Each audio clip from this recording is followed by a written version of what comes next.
Shruti please, आता तो विषय नको मला, कंटाळा आलाय. मला तू हवी आहेस, बोलतच शौर्यने तिच्या मानेवर बाईट केले. श्रुती कळवळली. शौर्य, पण प्लीज आज फक्त. त्याने तिला उचलून बेडवर नेले.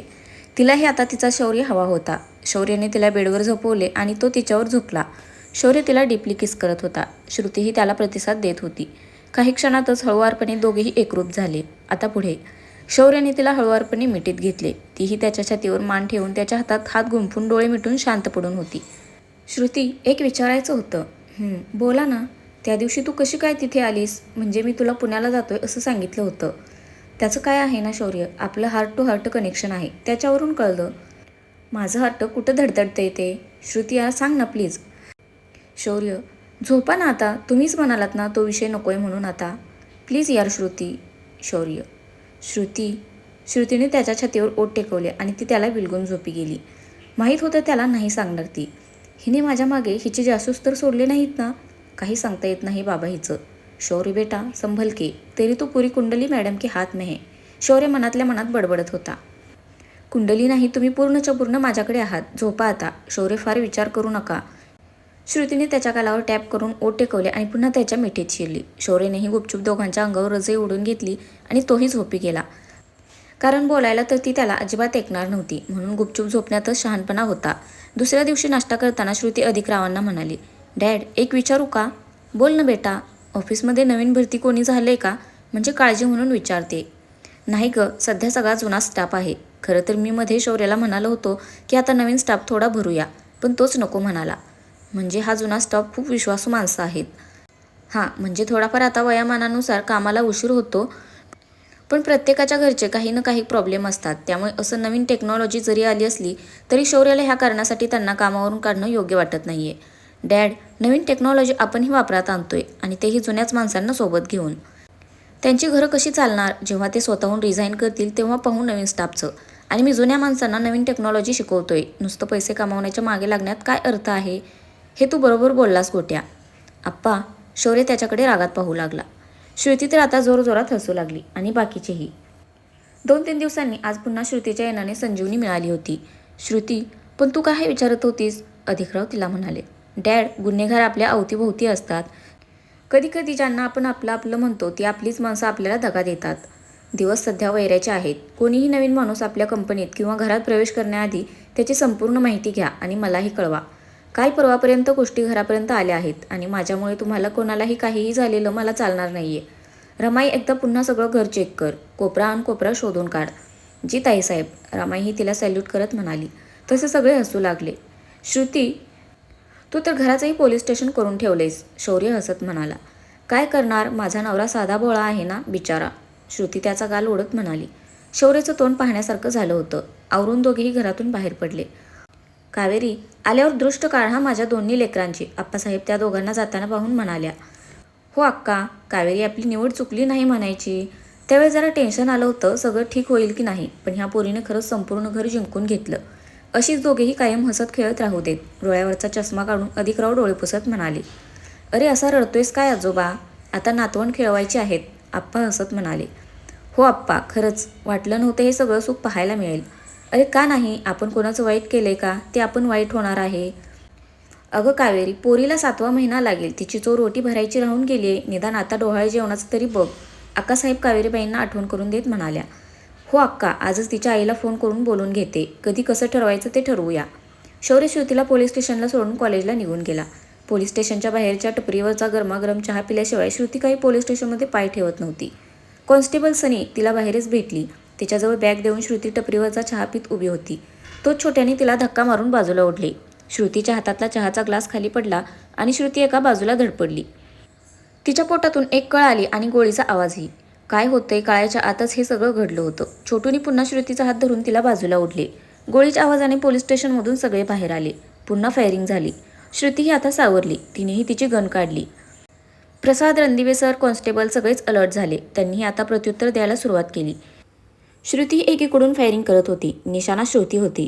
छोट्या टपरीच्या मालकासोबत लपून बसला होता. इतक्यात त्याची नजर समोरच्या झुडपात होणाऱ्या हालचालीवर गेली. छोटूने खिशातून त्याची बेचकी काढली आणि निशाणा धरून त्या झुडपात लपलेल्या माणसावर धरला. छोट्याचा निशाणा बरोबर लागला आणि त्या झुडपात लपलेल्या माणसाचा डोळा फुटला. पण त्याच्या हातातल्या बंदुकीतून गोळी सुटली होती, पण डोळ्यावर दगड बसल्यामुळे त्याचा निशाणा चुकला आणि तिथल्याच एका गाडीला लागला. त्या झुडपात झालेल्या आवाजाने श्रुतीने त्या दिशेने तोपर्यंत गोळी चालवली होती आणि ती त्या माणसाच्या आरपार गेली होती. "हम मर गया साला," बेचकीवर फुंकर मारत छोट्या त्याची नसलेली कॉलर उडवत म्हणाला. त्याचे इतर साथीदारही लगेच बाईकवर बसून पळू लागले. "प्रसाद, गाडी काढ पटकन," श्रुती पोटावर हात ठेवून कळवत बोलत होती. पण तोपर्यंत ते सगळे पळाले होते. "श्रुती, जाऊ दे त्यांना, तू ठीक आहेस ना?" प्रसाद तिला आधार देत म्हणाला. "हो रे, हलकीशी कळ येते. तू चल आधी आतमध्ये, आराम कर, आम्ही पाहतो काय ते," रणदिवे सर म्हणाले. "प्रसाद, तिला घेऊन जा आत, मी बघतो." प्रसाद श्रुतीला घेऊन आतमध्ये गेला. रणदिवे सरांनी जाऊन त्या माणसाला पाहिले, पण तोपर्यंत तो मृत झाला होता. त्याची बॉडी त्यांनी पोस्टमार्टमला पाठवली आणि तेही आत पोलीस स्टेशनमध्ये आले. प्रसाद श्रुतीला घेऊन तिच्या केबिनमध्ये गेला आणि सावकाशपणे तिला चेअरवर बसवले. "श्रुती, जास्त त्रास होत असेल तर आपण डॉक्टरकडे जाऊया." "नाही रे, हलकीशी कळ आली, बाकी काही नाही." इतक्यात छोट्या पुन्हा तिच्यासाठी चहा घेऊन आला. "अरे, तू कसा काय आलास? अभ्यास करतोयस ना?" इतक्यात तिच्या केबिनवर नॉक झाले. "येस, कम इन," छोट्याच म्हणाला. सखाराम काका आले होते. "या ना काका, बसा. ठीक आहेस ना तू?" त्यांनी तिला विचारले. "हो काका, आज छोट्या नसता तर डायरेक्ट ढगातच भेटायला यावं लागलं असतं," श्रुती हसत म्हणाली. "अगं बाळा, असं काय बोलतेस? तुझ्यासारख्या निष्ठावान कर्तबगार पोलीस ऑफिसरला उदंड आयुष्य लाभो. तुझ्यासारख्या लोकांची या देशाला, या समाजाला आणि त्या नव्यानेच उमलू पाहणाऱ्या काळ्यांना नितांत गरज आहे." "पुरे काका, इतकं कौतुक ऐकायची सवय नाहीये मला. बरं, तुम्ही आणि हा दोघेही आज इकडे कसे काय?" "अगं, काल त्याचा रिझल्ट लागला तेव्हापासून मागे लागलाय दीदीला भेटायचंय, म्हणून घेऊन आलो." छोट्या 8 वर्षाचा होता फक्त आणि त्याचे आई वडील कोण होते हे त्याला सुद्धा माहीत नव्हतं. पोट भरण्यासाठी आणि राहण्यासाठी सोय व्हावी म्हणून तो पोलीस स्टेशनच्या बाहेर टपरीवर काम करत होता. तो लहान असल्यामुळे श्रुतीने त्याला शाळेत घातले होते आणि तिथल्याच हॉस्टेलवर त्याच्या राहण्याची सोय केली होती.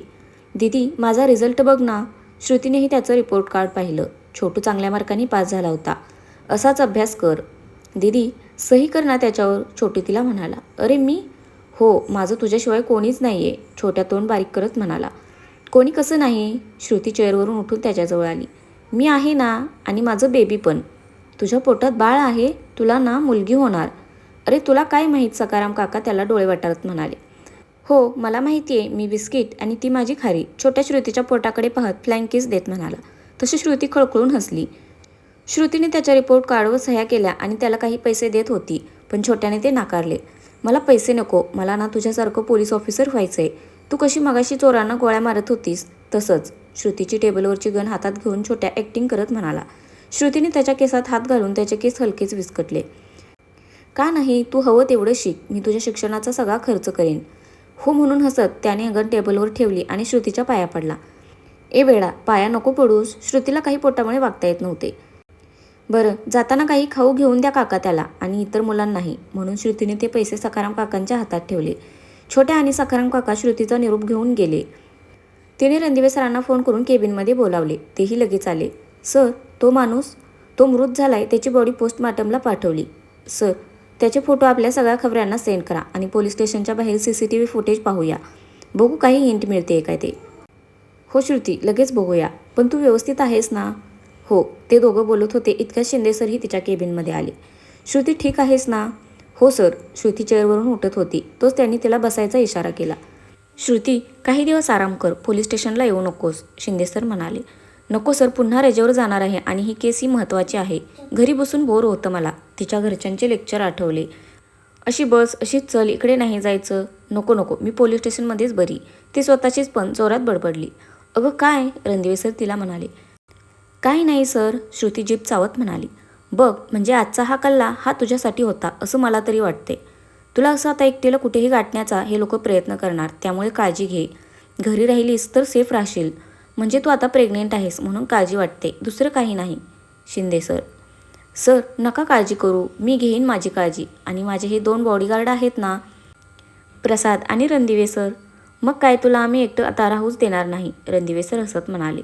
"बरं, मी येतो, काळजी घे," बोलून शिंदे सर निघून गेले आणि श्रुती आणि रणदिवे सर CCTV फुटेज पाहू लागले. CCTV फुटेजमध्ये ते लोक आधीपासूनच दबा धरून बसल्याचं दिसत होते, पण प्रत्येकाचे चेहरे कपड्याने बांधल्यामुळे काहीच कळत नव्हते. "सर, कसं कळणार हे कोण आहेत ते?" "श्रुती, मला वाटतं ही सगळी ती लोक आहेत ज्यांचं तू लाखोंचं नुकसान केलेस. म्हणजे हे फक्त मोहरे आहेत, खरा सूत्रधार दुसराच कोणीतरी आहे." बघू तो एक हाताला लागलाय त्याचा फोटो सगळ्या पोलीस स्टेशन आणि खबऱ्यांना पाठवून पाहू हाती काय लागते ते. इतक्यात प्रसाद श्रुतीच्या केबिनमध्ये आला. श्रुती बाहेर येतेस का जरा? का रे काय झालं? अगं एक वकील आलाय बाहेर, बहुधा निशांत सरांसाठी आलाय. ठीक आहे चल पाहू म्हणून श्रुती आणि रणदिवे सर दोघंही प्रसादसोबत बाहेर गेले. बोला, श्रुती त्या वकीलसमोर उभी राहत म्हणाली. मॅडम हे पेपर्स वाचा आणि निशांत सरदेसाईंना सोडा, त्यांचा जामीन मंजूर झालाय. श्रुतीने सगळे पेपर्स वाचले. कॉन्स्टेबल मोरे सोडा तुमच्या साहेबांना. जी मॅडम म्हणत मोरेंनी निशांत सरांना जेलमधून बाहेर काढले. निशांत सर जेलमधून बाहेर आली आणि आळोके पिळोके देत श्रुतीला म्हणाले, काय मग आलो की नाही बाहेर? श्रुती फक्त हसली. आता तुला कळेल हा निशांत सरदेसाई कोण आहे ते. नाही तुझा माज उतरवला ना तर नाव निशांत लावणार नाही. नाही तुझं जगणं मुश्किल केलं तर बघ. माझी प्रॉपर्टी सील करतेस, तुझ्यामुळे मी सस्पेंड झालोय. ह्या वर्दीच्या जीवावर उड्या मारतेस ना. नाही तुझी गरमी उतरवली तर बघ. तसा खनखन जोरात आवाज पोलीस स्टेशनमध्ये घुमला. निशांत सरांच्या गालावर श्रुतीची बोटं उमटली होती. श्रुती, निशांत सर जोरात ओरडले. ओरडू नका.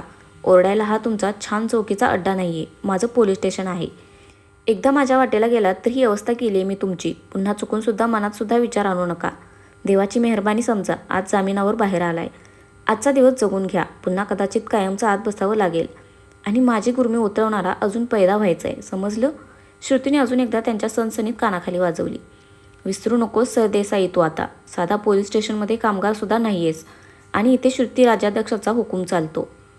हो, ह्याला ह्याची साथीदार दाखवा जी याने माझ्या घरात माझ्यावर नजर ठेवायला पाठवली होती. श्रुती निशांत सरांची कॉलर धरून त्याला एका बाजूला घेऊन गेली. तिथल्याच कोपऱ्यातल्या जेलमध्ये योगिता होती. ओळखलत का? बुरका घालून मॅडम रोज भेटीला येत होत्या ना? श्रुती डोळे मिचकावत बघत म्हणाली. राणी, मॅडमना रात्रीचा मसाज पूर्ण दिलाय ना? जी मॅडम. योगिता मात्र ढसाढसा रडत होती. तिला धड उभंही राहता येत नव्हतं. चेहरा पूर्ण सुजला होता. हातापायावर काळे निशाण दिसत होते. सर प्लीज मला सोडवा इथून, योगिता कळवळत म्हणाली. अजून एक. श्रुतीने पुन्हा निशांत सरांना कॉलरला धरून बाहेर आणले. सरदेसाईंना आजचा न्यूजपेपर द्या वाचायला. त्यांचं काय आणि कसं प्रेसने कौतुक केले किमान वाचू तरी द्या त्यांना. कॉन्स्टेबल मोरे ऐकू येत नाही का? श्रुतीचा आवाज चढला होता. Yes madam. कॉन्स्टेबल मोरे धावतच न्यूजपेपर घेऊन आला. दे साहेबांना वाचायला. योगिताकडून जेव्हा काही गोष्टी श्रुतीला कळाल्या होत्या तेव्हा श्रुतीने प्रेसमध्ये फोन करून निशांत सरांविरुद्ध पुरावे आणि न्यूज दिली होती. बाहेर जा, मीडिया स्वागताला हजर आहे, श्रुती हसत म्हणाली आणि तिच्या केबिनमध्ये निघून गेली. न्यूज वाचून निशांत सरांच्या पायाखालची जमीनच सरकली होती. बाहेर तोंड दाखवायला जागा उरली नव्हती. तर आता मीडियाला कसं समोर जायचं? एका झटक्यात श्रुतीने त्यांची गुरमी उतरवली होती. ही न्यूज त्यांची पत्नी आणि घरच्यांना आतापर्यंत कळली असणार. ते कसे रिॲक्ट होतील आता विचारानेच निशांत सरांना दरदरून घाम फुटला होता. सर तुम्ही एका वाघिणीला दुखावलं आहे. बरं ती साधीसुधी वाघीण नाही आहे, तिच्या वाट्याला जो जातो त्याला फाडून खाते अशी आहे ती. खूप मोठी चूक केली आहे तुम्ही, आता भोगा तुमच्या कर्माची फळं. रणदिवे सर रागात बोलून त्यांच्या केबिनमध्ये निघून गेले. कॉन्स्टेबल मोरे, निशांत सर घाम पुसत त्याला हाक मारत होते. येस सर, माझ्यासोबत चल आणि मला इथून बाहेर पडायला मदत कर. सॉरी सर, पण मला ते जमणार नाही. काय बोललास? माज आलाय का रे तुला? माझ्या जीवावर उड्या मारत होतास ना आत्तापर्यंत? सर माफ करा, पण इथून पुढे मी तुमची कोणतीच मदत करू शकत नाही. मला माझी नोकरी प्रिय आहे. मी सस्पेंड झालो तर माझ्या घरातले रस्त्यावर येतील. माझ्याशिवाय माझ्या घरच्यांना कोणीच नाही आहे. त्यामुळे इथून पुढे मी माझी नोकरी इमानदारीने करणार आहे. हात जोडून माफी मागून कॉन्स्टेबल मोरे तिथून निघून गेला. प्रसाद तू तरी मदत कर. एक, मला ना आजचा दिवस जेलमध्येच ठेव, म्हणजे माझा जामीन झालाच नाही असं समज, आणि रात्र झाली की मग मला सोड, मग मी बाहेर जाईन. त्यांच्या बोलण्याचं प्रसादला हसू आलं. सर, लाज वाटते का बाहेर जायला?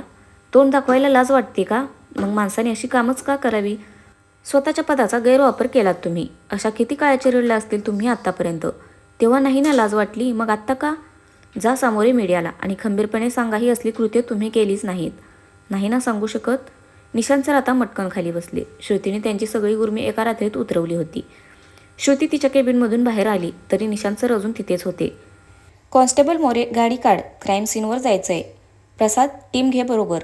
श्रुती अगदी तोऱ्यात डोळ्यावर गोगल चढवत निशांत सरांकडे दुर्लक्ष करत म्हणाली. निशांत सरांनी तिचे आज दुर्गा रूप प्रत्यक्षात पाहिले होते. सगळ्यांपेक्षा ती 4 पावलं पुढचा विचार करत होती. तिच्या बुद्धीच्या आणि कामगिरीच्या जोरावर इतक्या कमी वेळात तिने पुढचं पद मिळवलं होतं. कावेरीबाईंनी कौसल्याबाईंना फोन केला होता. श्रुतीच्या डोहाळे जेवण्याची तारीख त्यांना ठरवायची होती. कौसल्याबाईंनी कावेरीबाईंनाच त्यांच्या गुरुजींकडून एखादा चांगला मुहूर्त काढायला सांगितला आणि मग त्या दिवशी श्रुतीचं डोहाळे जेवण करू म्हणाल्या. काय तयारी करायची आणि कोणाकोणाला बोलवायचं ते त्या दोघांनी ठरवलं. संध्याकाळी श्रुती आणि शौर्य आल्यावर कावेरीबाईंनी जेवताना त्या दोघांना श्रुतीच्या डोहाळे जेवणाची तारीख कोणती आहे ते सांगितले. श्रुती, ते 2 दिवस रजा घे. पण मॉम, मॉम वगैरे काही नाही. तुमचं लग्न झाल्यापासून तसे घरात काहीच कार्यक्रम झाला नाही आहे आणि फक्त घरातलेच असतील. म्हणजे श्रुतीच्या घरचे आणि तिची बहीण, प्रसादची फॅमिली आणि आपल्याकडे फक्त मिथिलेश भाऊजींची फॅमिली असेल. जास्त कोण नको. उगीच कोणाला बोलवायला आता भीती वाटते. श्रुती, रजेचं बघ तेवढं. आणि आता 7वा महिना चालू आहे. दगदग कमी कर जरा. Okay Maugham. श्रुतीला पुढे काहीच बोलता आले नाही. रात्री वर रूममध्ये गेल्यावर शौर्य श्रुतीला मिठीत घेऊन बसला होता. श्रुतीला अजूनही थोडं हलकंसं पोटात दुखत होतं. नाही म्हटलं तरी खरंच तिची खूप धावपळ होत होती. शौर्याचे ओठ तिच्या मानेवर फिरत होते. शौर्य, तुम्हाला काय हवंय? मुलगा हवा की मुलगी? का, काय झालं श्रुती? आज का असं विचारतेस? शौर्य तिच्या केसातून हात फिरवत म्हणाला. असंच. श्रुती त्याच्या गळ्यात दोन्ही हात टाकत म्हणाली. सांग ना, मला ना तुझ्यासारखी आगाऊ मस्तीखोर टप्पोरी मुलगी पाहिजे. म्हणजे शौर्य, मी आगाऊ आहे? शौर्यने हो मध्येच मान हलवली. मी मस्तीखोर आणि टपोरी आहे? श्रुती डोळे मोठे करत म्हणाली. पुन्हा शौर्याने एवढंसं तोंड करत होकाराती मान हलवली. गरीब बिचारा मी. शौर्य, श्रुतीने त्याच्या गळ्यातून हात काढून तोंड फिरवलं. श्रुती, मस्करी करत होतो. तो तिला जवळ ओढून घेत म्हणाला. शौर्य, श्रुती त्याच्या मिठीत शिरली. खरं सांगू, मला ना तुझ्यासारखी गोड गोड मुलगी हवी आहे. तिच्यासोबत खूप मजा मस्ती करायची आहे. लहानपणापासून मी एकटाच आहे. ना बहीण ना भाऊ. एकटं एकटं कंटाळा यायचा. एक चित्राच होती, तिच्यासोबत खेळायचो. पण नंतर नंतर एका वयात आल्यावर तीही दूर राहायला लागली. पण मी मात्र तिच्यापासून दूर जायच्याऐवजी तिच्याशिवाय माझं कोणी नाही म्हणून मग तिच्यात अडकत गेलो आणि त्यालाच प्रेम समजून बसलो. बोलताना त्याच्या डोळ्यात पाणी आलं होतं. शौर्य, नको तो विषय. तुम्हाला माहिती आहे? मग तिने आज छोटू काय बोलला ते त्याला सांगितलं. खारी. श्रुती हसत म्हणाली. मला पण खारीच हवी आहे. तुझ्यासारखीच निर्भीड बनवायची आहे तिला. आणि आगाऊ पण. शौर्य श्रुतीचे गाल ओढत म्हणाला. शौर्य हसतच दोघेही एकमेकांच्या मिठीत विसावले. तर फ्रेंड्स, आजचा भाग कसा वाटला नक्की कमेंट करून सांगा. धन्यवाद.